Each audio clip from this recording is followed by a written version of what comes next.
Hey guys, welcome back to our channel, Plots with a Twist, where we discuss books, amongst other things. And we are doing our best and worst of 2023. Ooh, exciting. Yay. So don't delay, let's go ahead and get into it.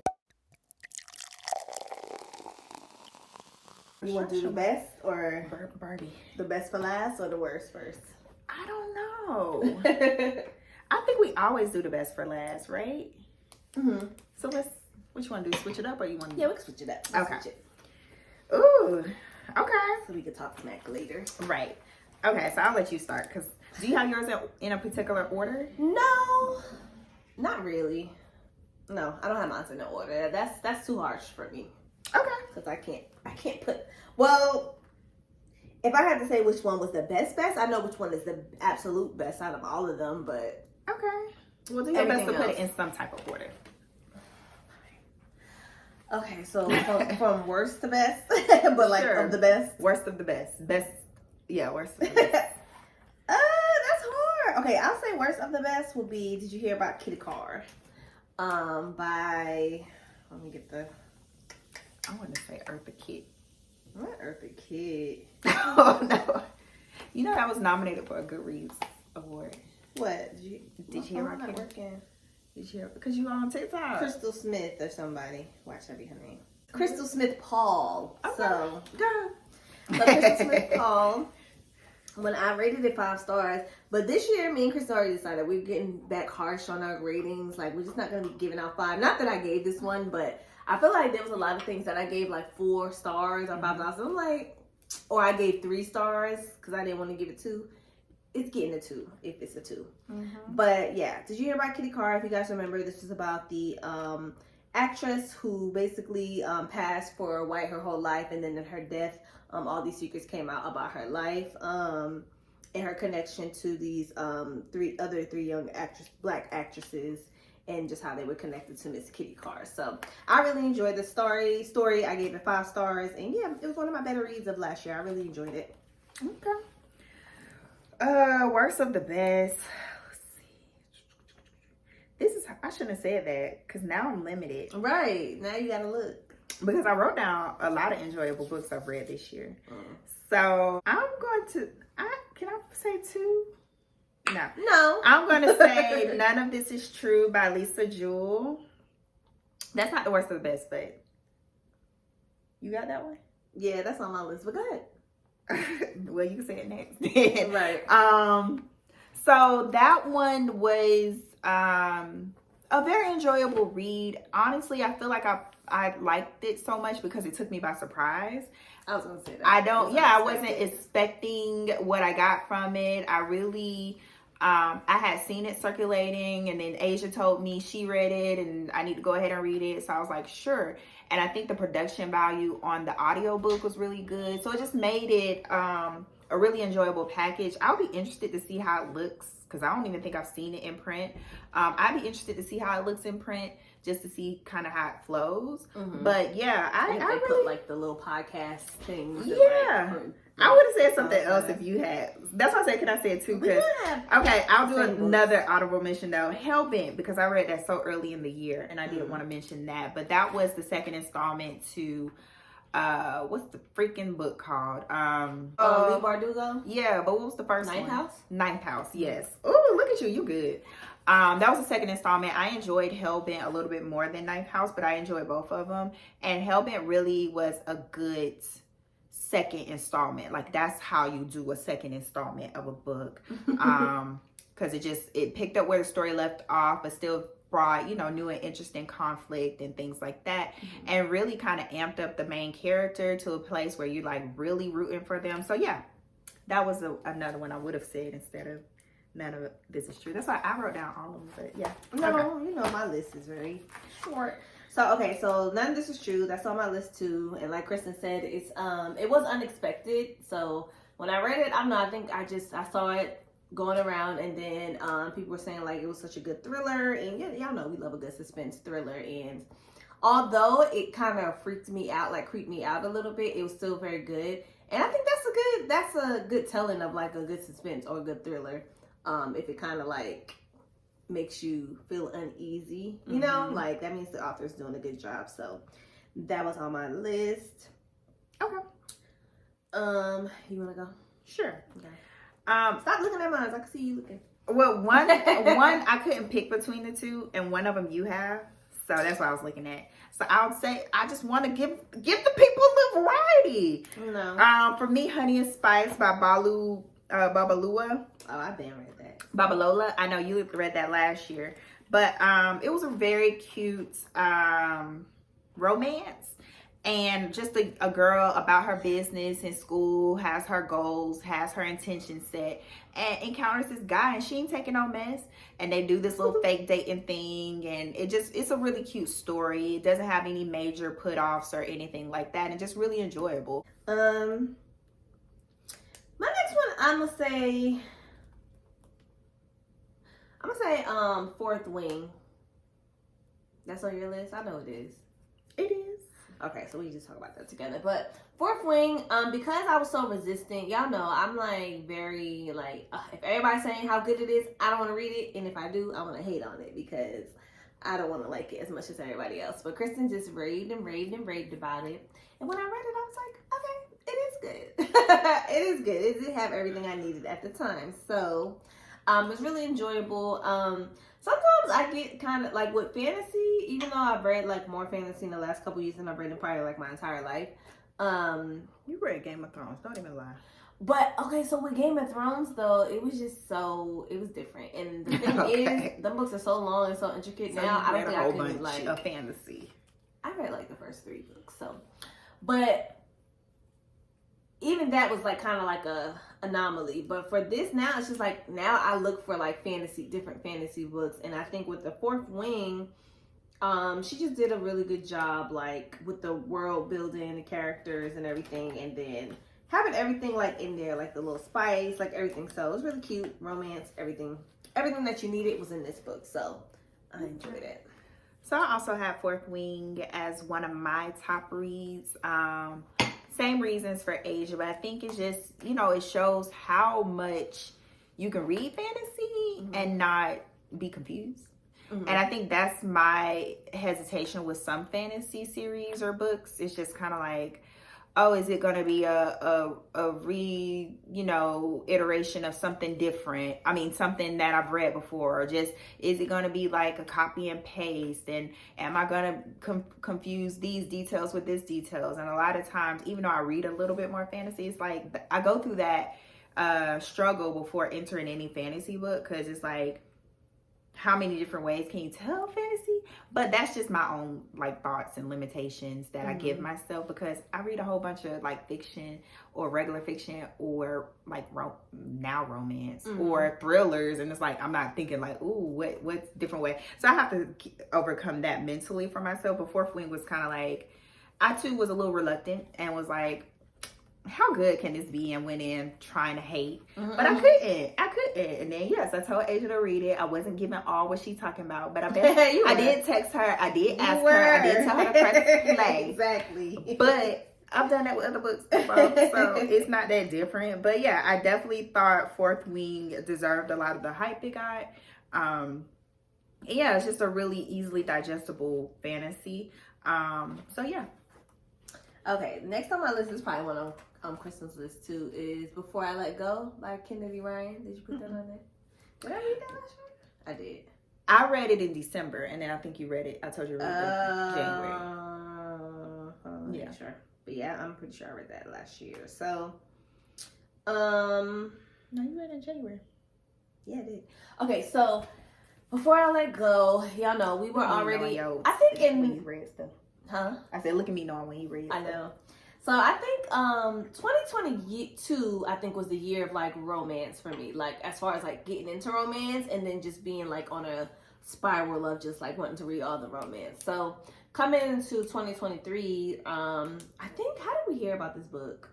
I think I had started circulating. Yeah. And then I read it and I told you to read it. So yeah, and I think like Kristen said, we saw it circulating and she told me to read it, and it was just everything I needed. And I think we were looking for like in the same vein of like Black characters, romance, what we were missing since the absence of Tia Williams' 7 Days in June. Yeah. So it kind of just like scratched that itch for us once we did read it, and I just enjoyed the book so much. And I think it was one of the better books that I read last year, because it just, I don't know, it was just good all around. And I find that sometimes with romance, sometimes you can get tired of like the characters like dialogue, or just like, cause you know, a lot of the romance is like, will they or won't they get together, or I like this man or I hate him, like, but then I end up loving him. So it's just kind of like, this was something different, and it was just good. I just really enjoyed it, and it was one of my best.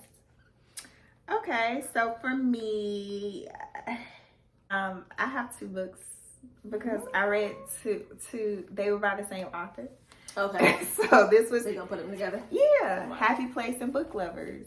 You love You love Emily Henry. I do. I do. I She's like good. a good Emily Henry now. I am on the Emily Henry bandwagon, and she has a book coming out this year. See, I told you we need to look at that. Mm-hmm. But yeah. So again, like Asia, she started telling me to read all these romance, and so started to read a little bit more romance. And I don't know why we were so anti-romance, but I think we think of romance like supermarket paperback, cheesy. Yeah, super cheesy, super gushy. Like, yeah. So yeah, I think when I read her beach read, I really fell in love with her writing. So I did want to tackle a couple of her books. And so Happy Place obviously came out in 2023. And then I went back and read Book Lovers as well. But yeah, both of them were really enjoyable read.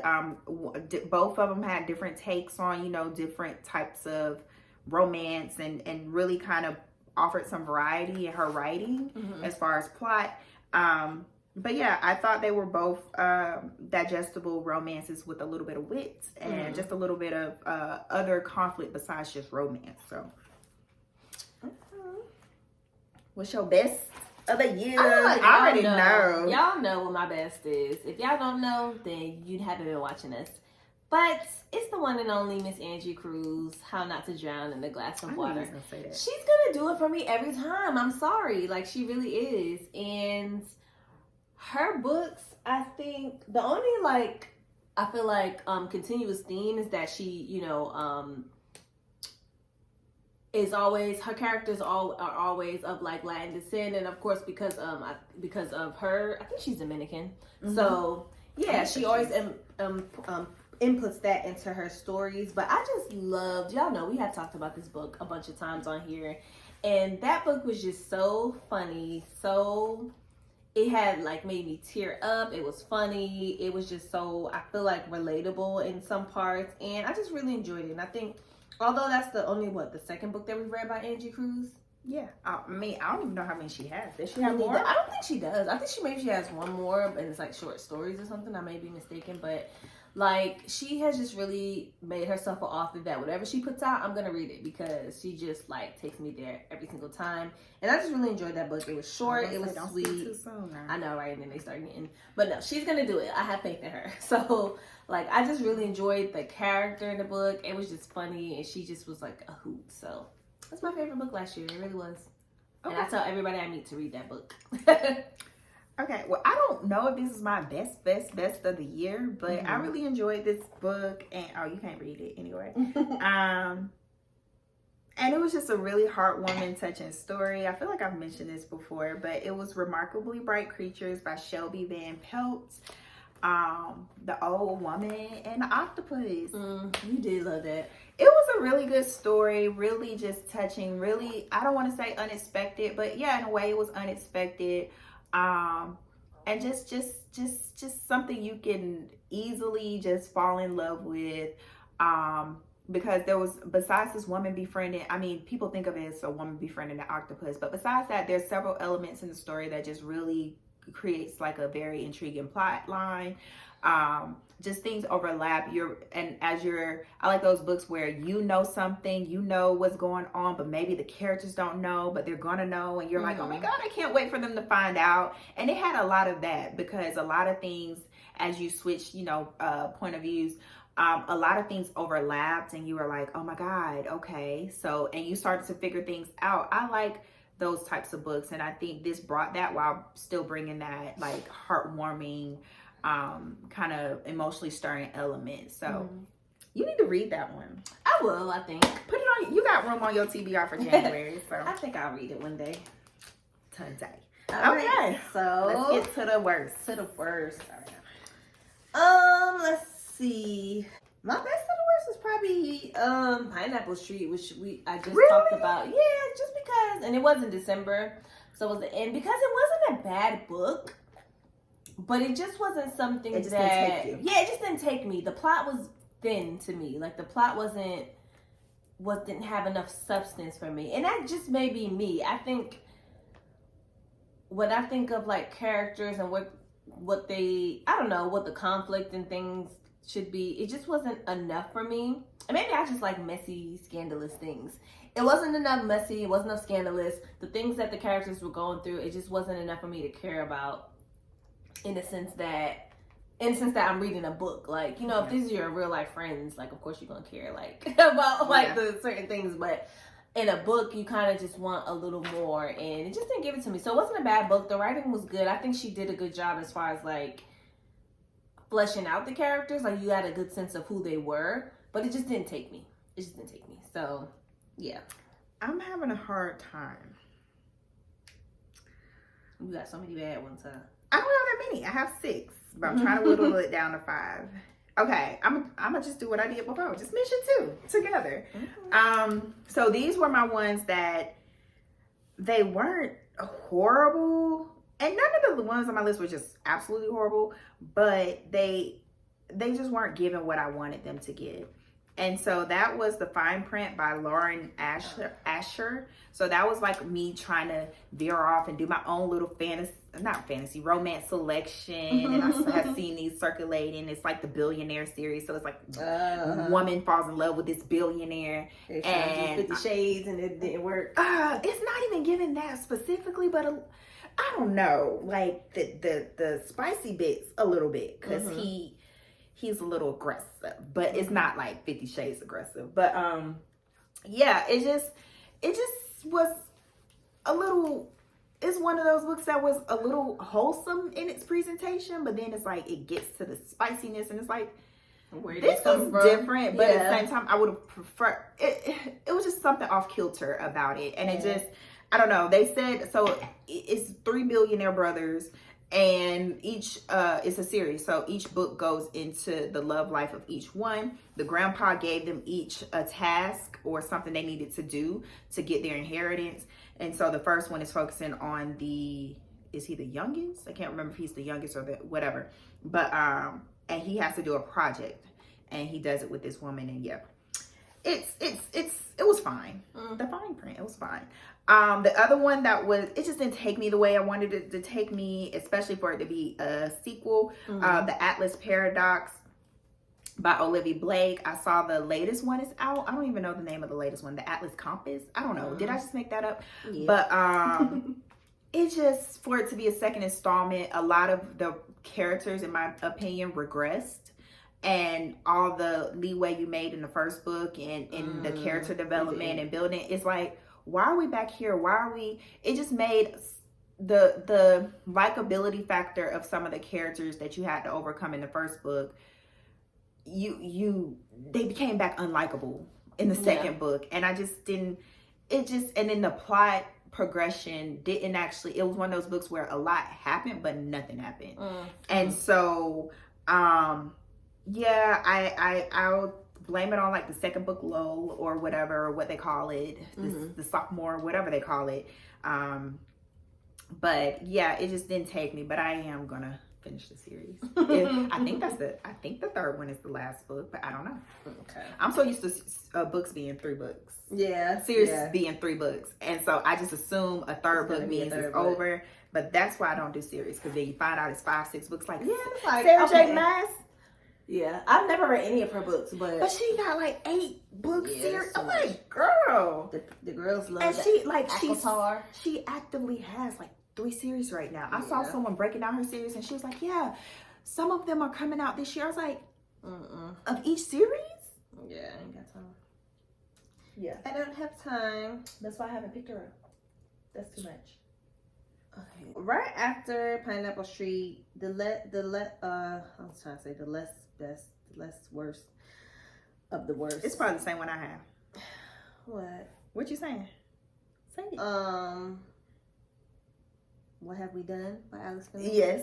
Girl, okay, so we can talk. Like, y'all know, we've talked about this book, and I feel like Alex Finley, I've only read, was the only second book or was it the third? The second.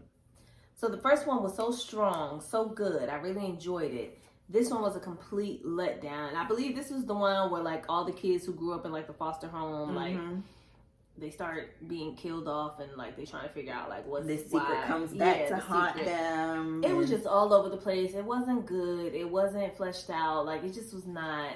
I don't know. It felt rushed. Like, it felt like what you was promised in the synopsis. That's not what the story was actually about. And it's like, yes, the secret came back, but it didn't. It was just doing too much. It was doing entirely too much, and not part of it at was the same time. Espionage spot, or part of it was a spy thriller, and it's like, what? Because this woman was like an assassin, and then it was too much. So it had too many elements. So yeah, that one is also on my list. It just wasn't. It was okay enough to get through, but it just wasn't. It was one of those you finish because you started, and it has enough to keep you chugging along. Because you want to see if it's gonna end like it could turn around. And so but it's also had a lot of opportunity to just be better. If he focused more on just the dynamic, because the event that happened, like some of the kids weren't even that close knit. And for them to come back all these years later, it just didn't make sense. And I feel like he could have focused more on their relationship, and then laid up to this event in the future, then come back to what actually brought them together. Like, I don't know, it was just an opportunity to kind of flow a little bit better. Okay. Oh, okay. So that was on mine too. All right, so boom. All right, so I'm gonna go with Yellowface by R.F. Kuang. I knew you had that. It didn't do it for me. It was not that and I bad. Get it. I do understand. It won a Goodreads book. I know a lot of people liked it, and I do get what the purpose was. I do get it. I promise y'all, I'm not like dense. I understand the satire. I understand, the irony of it all. But it was just, I don't know. I just didn't like it. That was the point. I know. She succeeded. So, like, it just was not a book that I enjoyed. And obviously the character was not redeemable at all. And I know that was the point of the story. So maybe it is a good book in that sense. But I don't know. I just didn't like it. And I feel like the book, the character, everything, I understand R. Kwang's like purpose. Me personally, I didn't need a fiction book to tell me that there's people like this in the world. Okay. Like I kind of, you know what I'm saying? Like I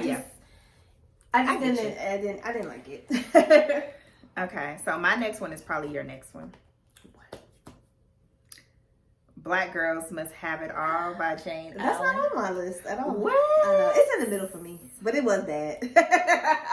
But you go ahead, tear it to shreds, because I'm not gonna tear it to shreds because I hated putting this book on there, but it just did not do it for me. It was not an enjoyable read for me.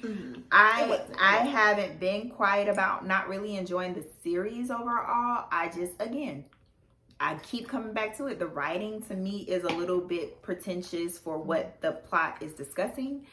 And so it just didn't align and marry for me. And it just took me out of the book overall. But just in this particular one, there's no plot progression. There was no character progression. There was just like almost a regression. And you were stuck having the same conversations during the whole book. And it was just it was no growth. You thought there was some growth in the previous book. And it was very stagnant, especially for it to be the third and final installment of the book. So yeah, I think she could have done a better job of closing out the story and really giving the characters an opportunity to offer something different, but still show their growth in their decisions. I think a lot of what actually transpired, yeah, it just showed their, I don't know, maybe that was the point, their reluctantness to kind of be open to different things. I don't know. And then what really took me out is the fact that the whole book, the events were like 3 months, if that. Yeah. And it's like, this whole book. Well, maybe that's why she didn't have that. She regrets. It wasn't enough time to flesh it out. But then this is the last book. I know. So, I don't know. I just knew she was gonna, because the second book wasn't good either. It wasn't that good. It was better than the last one. I thought the last book she was gonna like just bring it home. Yeah, and just bring it home.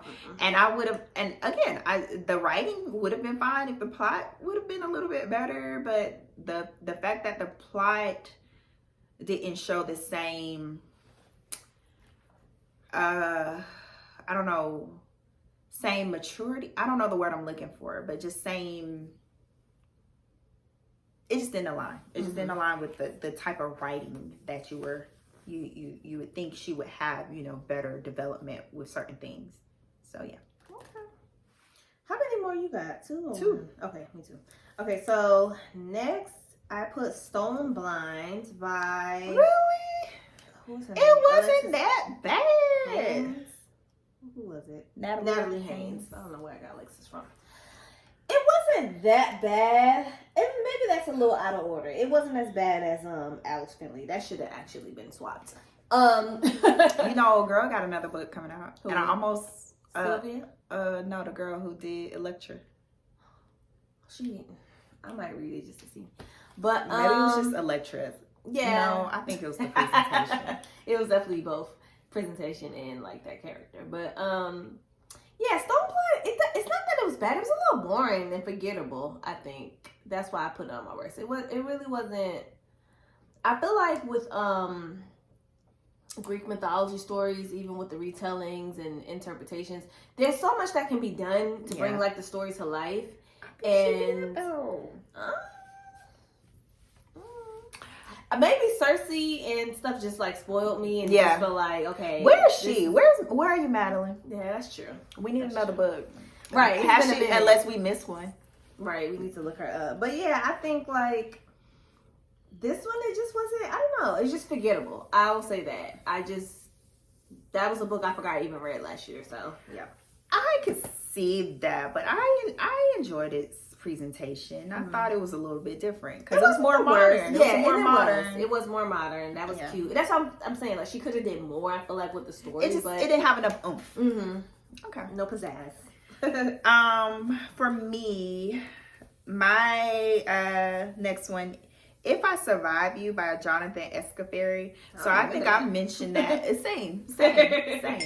So again, I'm with you. It was like a not a memorable book, and it was just this very much woe is me. It was an ethnically ambiguous man just really struggling with his identity, but that playing out in certain elements in his life, and the story just jumps to it's like an anecdotal story, so it just jumps to various events in his life and kind of how he handled certain situations, and some of them were kind of just like, why are you doing this? Why are you acting this way? And it was very much this woe is me story, whereas it had an opportunity to, like, I think that was the point of the story, just talk about his struggle and how his identity has played a role in that. But there was an opportunity to explore that a little bit better, in my opinion. But people have celebrated the book and liked the book. It just maybe I just didn't get it, but yeah, it just didn't really do it for me. Okay. Yeah, I don't even remember you talking about that one. So. Right. All right, so my worst book of last year, I think, was The Never King by Nikki St. Croix. Really? Yeah, only because, like, if you're into, like, just spice for the sake of spice, then yes. But I just could not get over the Peter Pan is now this bad boy with, like, tattoos. The dialogue was very cringe. A lot of it was very cringe to me. That's what, like, and it's a series. I may or may not read the other ones, but it was just very cringe, and I couldn't take it seriously. I was laughing at a lot of the spice instead of, like, being like, ooh, like, this is, it was just like, I could have not read this. But okay, it was a cute, like, idea, I think, like, making, like, And I don't think I want my Disney characters and stuff to be like each other. Yeah. Although I saw recently this girl on TikTok, she said she read the original Peter Pan, and it's like not smutty, but it's like it's a very dark story. I think I heard that too. Yeah. A lot of the Disney movies are start from like a dark story. Yeah, which is crazy. So yeah, I'm just like, I could have left that there, but yeah. Okay. Well, this is like, whereas for the best, I wasn't quite sure if this was absolutely my best. I'm sure this is absolutely my worst read of 2023, and that is The Perfect Find by Tia Williams. Not Tia. Yeah, and it's so disappointing. It's so disappointing because was it her first book though? It was her second. Okay. So I think she had Accidental Diva, that one, and then 7 Days in June. So I'm so glad I read 7 Days in June first, because I would not have read 7 Days in June probably if I had read The Perfect Find. Maybe if I had read The Perfect Find when it came out, because it was I think it came out in 2016, I want to say. So I mean, it was relatively bad too, or the movie. It was relatively, I don't want to say old, because that's not that long ago, but it was a relatively dated book, and it you could tell by the references. I get bringing in relevant references at a time, but it was just so heavy on what's going on at that time that the book doesn't age well. And so a lot of the things become cringy just by being mentioned, because it's not relevant anymore. A 44 or 40-year-old woman not knowing how to use social media is not a thing that, is kind of find charming, these days, because that's not a norm anymore. And then the age gap. So it was a relationship, this age gap relationship between this 40-year-old woman, I believe she was 40, and this 22-year-old man. And again, if I'm trying to relate to the character, that is not an age gap I am comfortable with at all. I don't think I would ever be on either end, whether older or younger.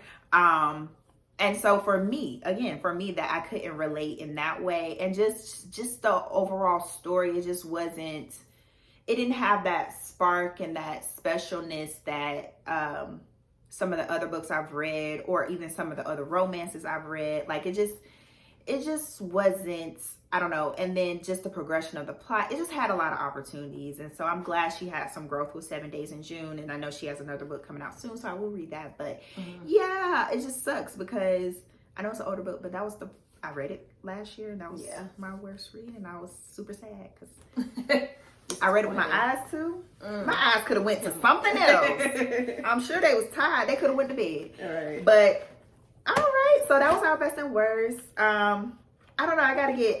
Throughout the year. I think this year I'm gonna start to try to so I can actually put them in order and see. Yes, because I feel like I'm missing some stuff on here, but I think we had a good well-rounded. I didn't read that many books last year, so I feel like my best and worst was kind of pretty accurate. But yeah. All right, let us know some of your best books or favorite books you read in 2023, or some of your worst. Hear the worst, so we can avoid those. Like this video, subscribe, ring the bell, and we'll be back next time. Bye.